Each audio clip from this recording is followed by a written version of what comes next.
الحمد لله رب العالمين والعاقبة للمتقين والصلاة والسلام على سيد الأنبياء والمرسلين سيدنا وحبيبنا وقدوتنا محمد بن عبد الله وعلى آله وصحبه أجمعين أما بعد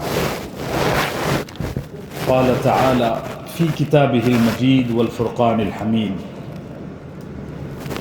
أعوذ بالله من الشيطان الرجيم بسم الله الرحمن الرحيم فإذا جاءت الطامة الكبرى وقال النبي صلى الله عليه وسلم لا تقوم الساعة حتى تأخذ أمتي بأخذ القرون قبلها شبرا بشبر وذراعا بذراع فقيل يا رسول الله كفارس والروم فقال ومن الناس إلا أولئك رواه الإمام البخاري رحمه الله تعالى صدق اللہ العظیم و صدق رسولہ النبی الکریم۔ میرے محترم بھائیوں، بزرگوں اور دوستوں، قیامت کی علامتیں بیان کی جا رہی ہیں اور 68 گزشتہ کل بیان کی جا چکی، آج 69 نمبر کی یہ حدیث ہے صحیح بخاری کی۔ نبی کریم صلی اللہ علیہ وسلم نے فرمایا قیامت قائم نہیں ہوگی یہاں تک کہ تم اپنے سے پہلی امتوں سے اتنی برابری کرو گے، اتنی یکسانیت کرو گے، اتنی مماثلت کرو گے کہ ایک بالش اور ایک ذراع کا بھی فرق نہیں رہے گا۔ اب یہ تو بھاری بھرکم الفاظ ہو گئے، آسان لفظوں میں یہ کہ جیسا یہود، نصارہ اور مشرکین اور دنیا کی باطل قومیں کریں گی ویسا ہی تم بھی کرو گے۔ صحابہ نے پوچھا یا رسول اللہ، فارس اور روم والوں کی طرح ہم کریں گے؟ اس زمانے میں پرشین امپائر اور رومن امپائر، یہ ان کے بڑے نام تھے، جیسے آج امریکہ ہے اور روس ہے، اور یہ سب یہود اور نصارہ تھے۔ اور فارسین لوگ جو تھے وہ مجوسی تھی، یعنی آگ کی پرستش کرنے والے تھے، پارسی جو ہوتے ہیں۔ تو اس زمانے میں تو خیر کے کاموں میں بھی ان کے جیسا کرنا پسند نہیں کیا جاتا تھا۔ بہت مشہور حدیث ہے، آپ نے بھی سنا ہوگا کہ نبی صلی اللہ علیہ وسلم جب ہجرت فرما کر گئے تو محرم کے کتنے روزے رکھتے تھے؟ ایک رکھتے تھے، ٹھیک ہے۔ لیکن جب پتہ چلا کہ یہودی بھی رکھتے ہیں تو آپ نے کیا فرمایا؟ ہم میں اور یہودیوں میں فرق ہونا چاہیے کہ وہ ایک رکھتے ہیں تو ہم تو اچھے کاموں میں بھی ان کی تقلید، ان کی اطاعت اور ان کی نقالی کرنا پسندیدہ نہیں ہے، اچھے کاموں میں۔ تو برے کاموں میں تو اور زیادہ بچنا چاہیے۔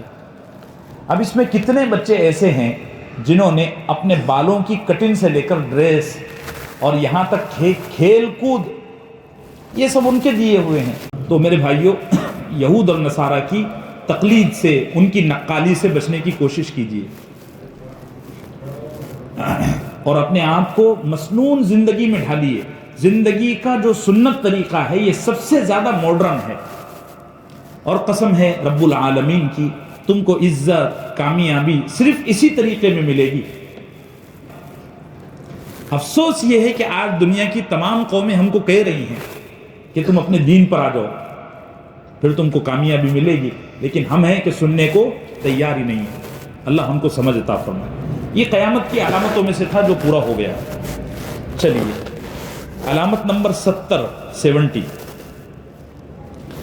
وہ یہ ہے کہ نبی کریم صلی اللہ علیہ وسلم نے فرمایا دریائے فرات کا پانی کم ہو جائے گا اور پھر اس میں سے سونے کے پہاڑ نکلیں گے۔ کیا نکلیں گے بھائی؟ سونے کے پہاڑ۔ دریائے فرات کہاں ہے پہلے یہ جان لیجئے، یہ ہے عراق میں۔ عراق میں ایک شہر ہے کوفہ۔ کوفہ کے مشرقی جانب ہے میرے خیال، ہاں مشرقی جانب ہے، آپ دیکھ لینا۔ بہت زبردست یہ دریا ہے اور صدیوں پرانی اس کی تاریخ ہے۔ نبی صلی اللہ علیہ وسلم نے فرمایا قیامت کے قریب یہ دریا سوکھ جائے گا، یعنی جتنا لیول اس کا پانی کا ہے اس سے یہ کم لیول پر چلا جائے گا، اور بہت کم لیول پر جا کر پھر یہ ہوگا کہ اس میں سے سونے کے پہاڑ نکلیں گے، یہ ہوگا۔ لیکن آپ نے کیا فرمایا معلوم ہے؟ کوئی وہ سونا لینے کے لیے جانا مت۔ کسی کے 100 بیٹے ہوں گے، آپ نے کیا فرمایا کہ 100 لوگ دوڑیں گے لینے کے لیے تو 99 مر جائیں گے، ایک بچ کے آئے گا، اور وہ بھی وہ سونا لے کر نہیں آیا گا، وہ خالی ہاتھ ہی آئے گا۔ اس لیے آپ نے منع فرمایا۔ اپنی امت کے ساتھ کیسی شفقت کا معاملہ کہ بتا دیا۔ اب یہاں یہ بات دیکھنے کی ہے کہ یہ جو حدیث ہے یہ بخاری مسلم میں ہے، اور ایک دوسری اور حدیث اس سے ملتی جلتی ہے، اس میں بھی آپ نے یہی فرمایا کہ سونے کا پہاڑ نکلے گا، اور اس میں یہ تک فرمایا کہ تم اس سونے کو لینے کے لیے جانا مت، سب مرنے والے ہیں، وہ بدترین دلدل اور دھوکہ ہوگا۔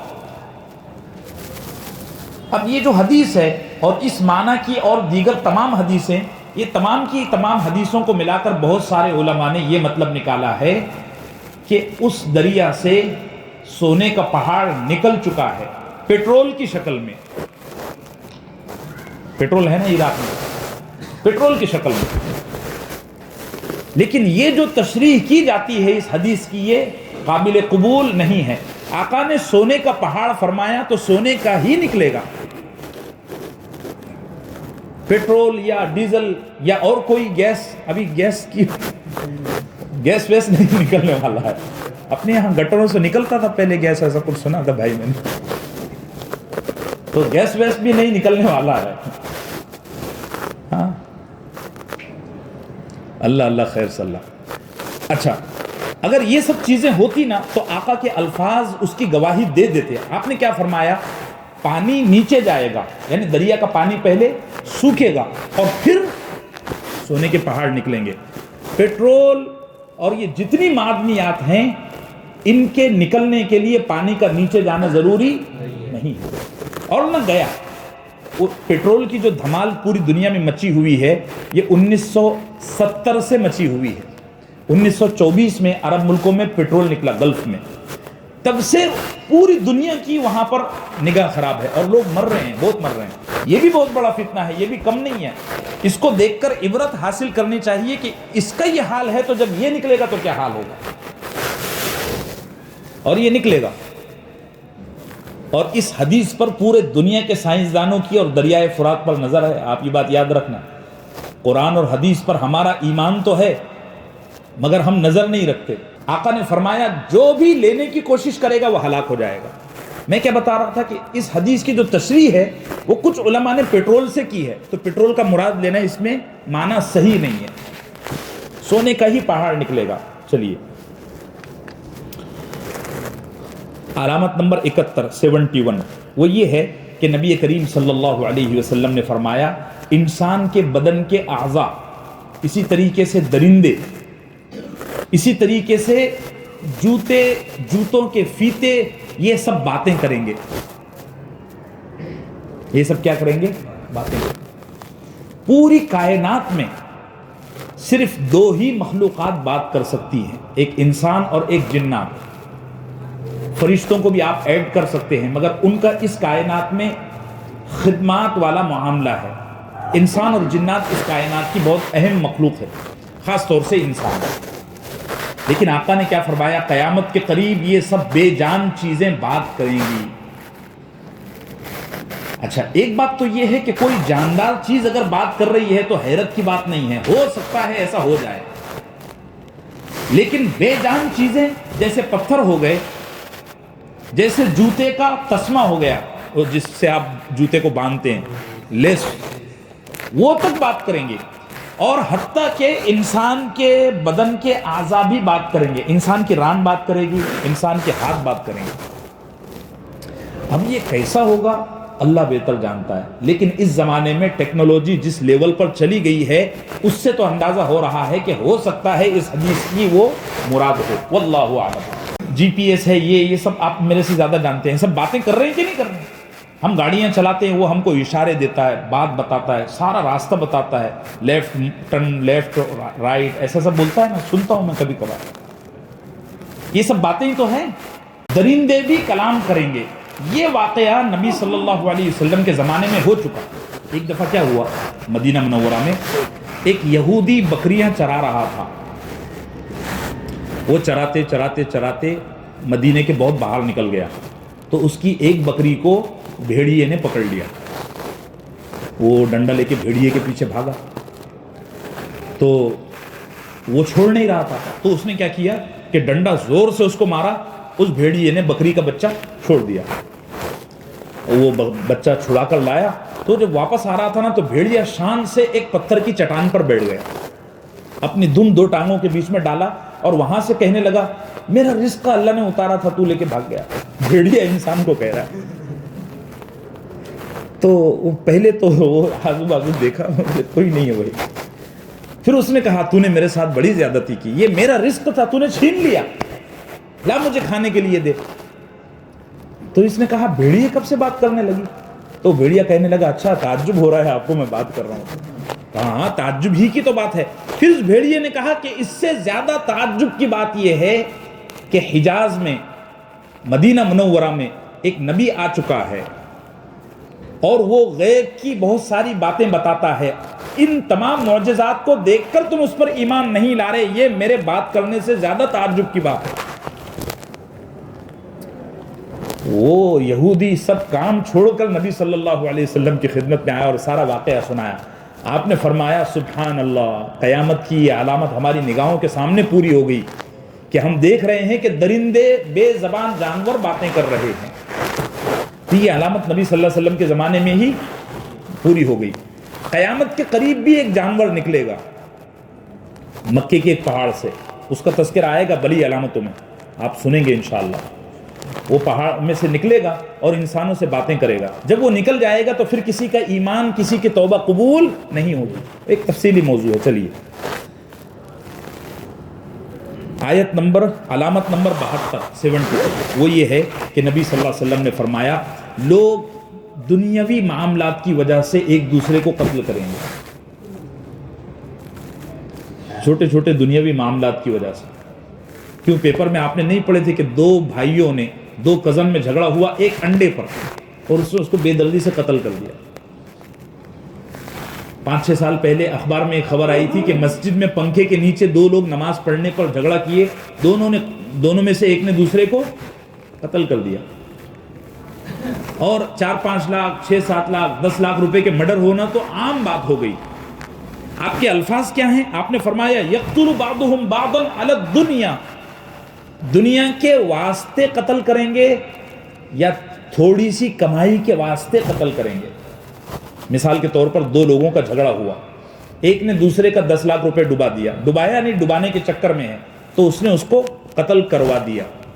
ایک مطلب اس حدیث کا یہ ہے. دوسرا مطلب یہ ہے کہ ایک تیسرا آدمی ایک پارٹی سے 5-25 ہزار روپے لے کے اس کو کیا کرے گا؟ قتل کر دے گا. اللہ ہم سب کی ان چیزوں سے حفاظت فرمائے, ہماری جانوں کی اللہ حفاظت فرمائے. یہ ہو رہا ہے. ہاں گاؤں میں بہت عام ہو گیا, گاؤں میں بہت عام ہو گیا. بہت چھوٹی بات پر, بہت چھوٹی بات پر. یعنی بامبے میں اور یہ بڑے شہروں میں لوگ کھانے کمانے سے لگے ہوئے ہیں, تو جان یہاں کیا ہے؟ محفوظ ہے. اللہ ہمارے اوپر اور اس شہر پر بلکہ پورے ملک پر رحم فرمائے. بہت بے دردی آ گئی ہے. ایک ویڈیو کچھ دنوں پہلے وائرل ہوا تھا کہ یہ ٹریفک سگنل پر ایک بائک والا رکا, تو ایک بائک والا اس کے بازو سے گزرا تو اس کا گھٹنا اس کو لگا. محض اس بات پر اس نے اس کا قتل کیا. محض اس بات.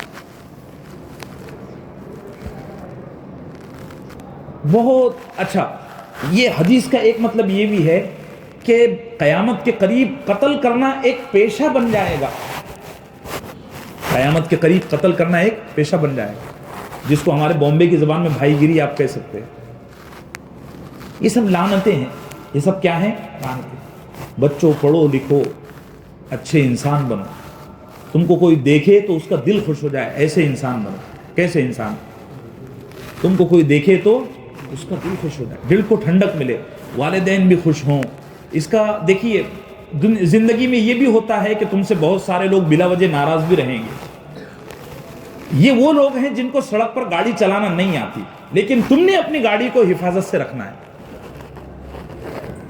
بہت برے رویے، بہت منفی نگیٹو بیہیویئر تمہارے سامنے آئیں گے، لیکن تم کو اپنے عزت اور وقار کے ساتھ چلتے رہنا ہے، چلتے رہنا ہے۔